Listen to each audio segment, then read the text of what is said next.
Last week, markets reacted to economic data that showed a slowdown in productivity, indicating a recession was inching even closer. This week is CPI.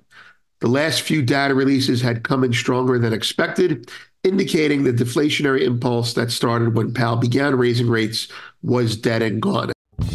Welcome to the Morning Markets and Metals with Vince Lanci, where each day he brings you the precious metals and financial news to get you ready for your day. And now, here's Vince. Good morning, everyone. I'm Vince Lanci. In today's morning meeting, we're going to talk about CPI and how important it is this week. And UBS reaffirms their 2,500 gold pricing target. We're going to look at that for a little bit as well. Let's take a look at the markets first, though. The dollar is 105.23, down 8. 10-year yield is 448, down 1.5 basis points. The S&P 500 is 52.32, up 15. The VIX is 13.34, crushed, but up 78 today.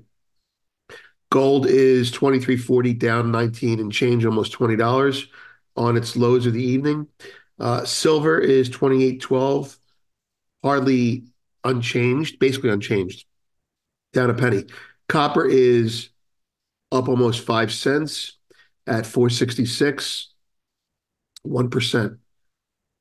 So this is China buying base metals. All right, WTI is up $1.40. I'm sorry, 48 cents at 78.90. Natural gas is 2.15, strong again. Bitcoin is 62,500 after a weekend. A strong morning, up 1,000 points. Ethereum is 29.56, hovering around that 3,000 strike. Platinum, palladium. Platinum is pulling away at 9.97, and palladium is 9.79. Platinum is up $3. Palladium is up $2 and change. Grains are mixed. Wheat is strong, no surprise there. 6.68, up 2 and change. Corn is 4.55, offered unchanged, and soybeans are down 5.5 cents. Okay, there's the front page of Goldfix. Couple important posts this weekend. Zoltan Pozsar, who we're fans of him. We've written about him before, his work before, and translated it for subscribers. He has a very high-end newsletter out, and we don't have that to share, but we do have some notes on it. And, we have a post out on that, giving you an idea of where the bond market is going and where gold will go by implications from his analysis.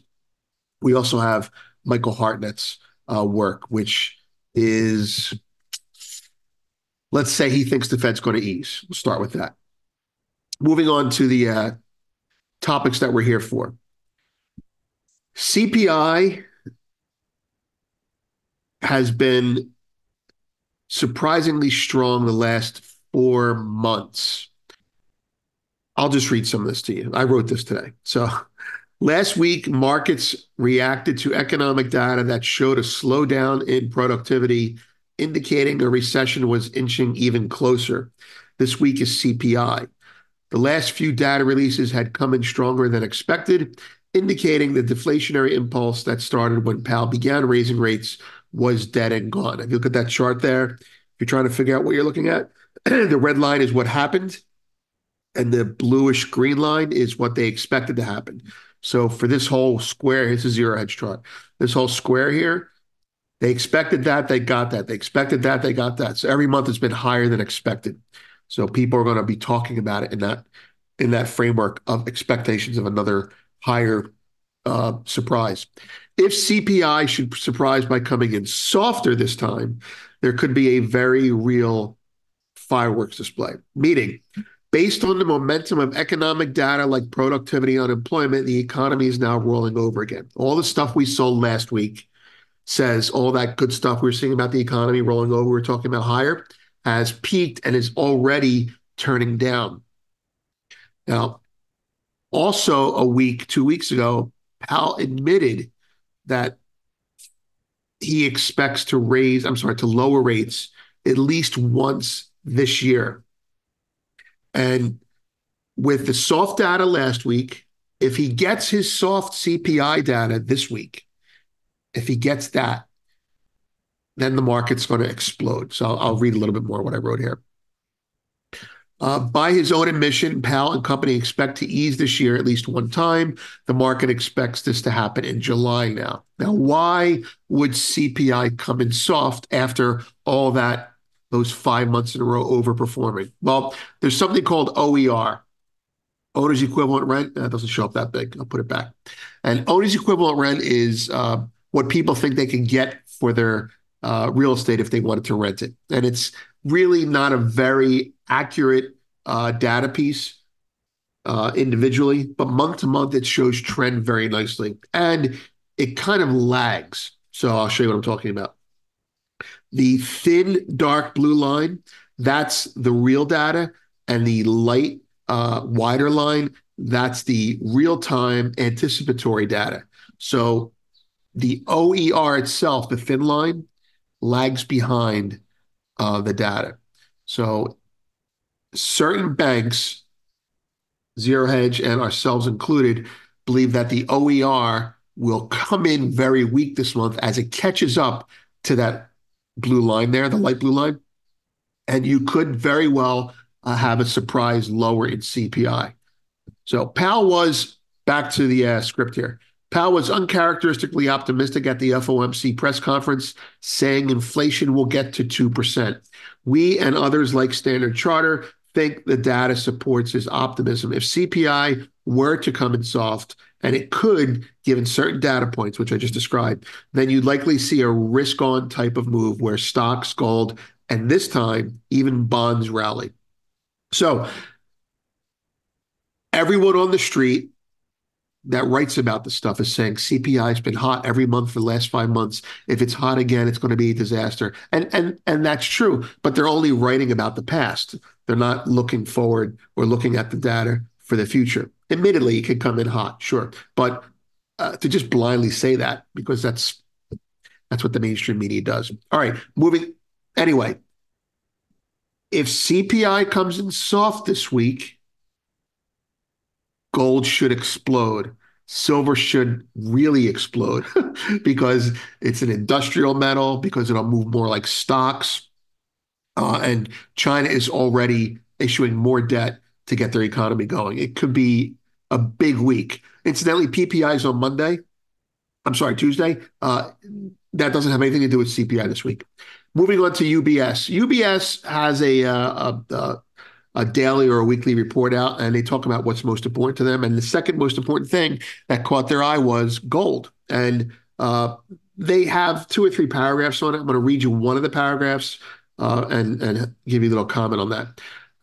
UBS, a second win for gold. Our view: while gold prices have faced some recent rate-related headwinds, we have retained our bullish forecast and expect gold prices to rise to $2,500 an ounce this year. Some investors may also consider structured strategies to purchase gold at levels below our forecast trajectory 6 months out. Gold miners are another way to express this view, though through equities, though they are more tactical in nature. There's a lot in that paragraph if you know how to read these things. And at the bottom in premium, we tell you exactly what that means, because it's a very specific type of statement, and we translate it for you. But keeping it simple, it's bullish. They're surprised at last week's behavior. I understand why they're saying that. And they're telling clients to buy the dip. And now miners are on their radar. Don't worry that they said it dismissively with tactical in nature. Miners are on their radar. That's very interesting, I think. All right, moving on. There's the UBS report, the news. The Wall Street Journal has an article saying that the Fed's going to ease. That's opinion is news. President Joe Biden's top economic advisor pledged Democrats would push to reverse Donald Trump's corporate tax. This hurts business. Sam Altman, this is particularly interesting, not necessarily because of the company, but everyone's talking about AI. Well, if you have the capital, you want to put your money not into AI browsers or AI pop-up customer service nonsense bullshit. You want to put your money into things that need to be built out to support AI. So batteries, transformers, energy. Next, superpowers led by the U.S. and European Union have funneled nearly $81 billion towards cranking out the next generation of semiconductors. Said this before, I'll say it again. Chips are money now. They're small. You can hand them off as money. They're actually being used in that way. Number one. Number two, a chip is energy. If you can use a chip in a robotic situation, you increase efficiency, you reduce energy cost, you fire employees. All right. That makes money for a company. Chips are money. So, chip wars are coming. The Biden administration is preparing to raise tariffs on clean energy goods from China in the coming days. This is a joke. I mean, the economic aspect of it is obvious to me. The economic aspect of it is if you raise tariffs on Chinese goods coming into the U.S. that are in demand, I'm not saying that they are in demand, but if they are in demand, then you're creating the 1970s. Trade wars, tariff wars, domestic inflation. But the meta comment here is, if we're supposed to be saving the earth, why the fuck are we taxing things that are going to help the earth be saved? See, it's not about climate. It never was. It's about money. It always is. We're going to skip the geopolitics today. Premium. There's the cover page of the UBS report. There's the UBS report. We have the the Standard Charter report, and we have the UBS report as well. Let's take a check back on the markets. So gold is hovering down 18 and change, 22.41. Let's go to the chart for a second here. I said on Sunday with the GoldFix Founders class group, I should say, these are the lines I've had here before. Said, it's kind of disheartening that we got above here and didn't close into there, and I would be bearish below this line, and I would look for it to flatten out in here. So if this area holds, then the market rotates higher. Technicians will just say, "Oh, look, it's a bull flag," and they'd be right. If it doesn't hold in this area here, then look for this whole range to be retraced. Now, that said, I don't care about that information I just gave you, because all bets are off when CPI comes out, right? When CPI comes out, whatever the market does, it's going to do. And then you look at your levels to trade. You don't use them for predictive behavior. Silver up 2 cents now, right? There you go. So silver had a bigger rejection of its level, but it got to the level that I said it would get to. Then I said it has to get above this to test the final boss, right? Well, we have a retracement. So, if you look at the silver chart, that's a healthy retracement, meaning you have a long wick, it looks like shit, and now you have a market that's holding its own. So gold looks worse than silver, and that's what's telling you.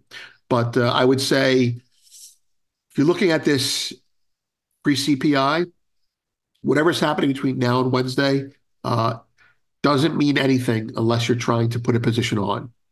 So if you're like, oh, I think CPI is going to be low, I want to buy gold, well, then the dips will be a gift to you, right? If you think CPI is going to be high and the market rallies going into CPI, then that's a gift to you as well. You want to sell your gold out, take your profits. Anyway, I'm Vince. Have a great day. Thanks for watching this morning's Markets and Metals Update with Vince Lanci. Brought to you each day by Miles Franklin Precious Metals, where this week's special is 1 ounce gold Australian kangaroos for only $59 over spot. Gold Australian kangaroos are one of the coins coming from one of the 6 sovereign mints, and with the gold price pulling back recently, you can get your Australian kangaroos at only $59 over spot by emailing arcadia@milesfranklin.com or calling 833-326-4653. Please note that this video is not intended as legal licensed financial trading advice and is to be used for informational purposes only. Please contact your financial advisor before making any decisions, and thanks for watching.